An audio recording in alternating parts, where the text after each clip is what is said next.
אתם יודעים מה הדרך הכי טובה לצאת מדיכאון? אתם יודעים מה הדרך הכי טובה לצאת?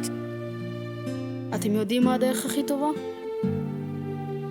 המשפחה, חברים, אולי לצאת לבילויים, שיחות עמוקות, שיחות של הנפש בלילה, להתמודד עם שינויים, ההרגלים הישנים, הנשמה במלחמה עם הקרמה. עוד יבואו ימים טובים, אני מבטיח. עוד יבואו ימים טובים,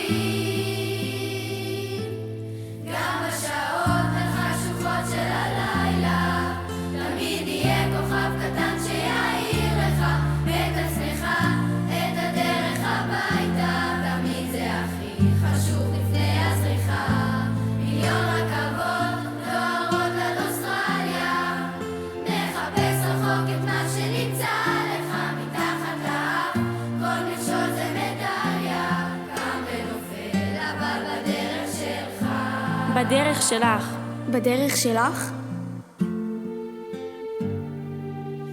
להתמודד עם הפחדים, לקפוץ למים עמוקים, לזכות עד הסוף, להגיע לחוף עד הלילה, להאזין גם לשירים, כי זמרים הם אהובים, הכי טובים שיש למדע להציע. עוד יבואו ימים טובים, אני מבטיח. אני מבטיחה. עוד יבואו ימים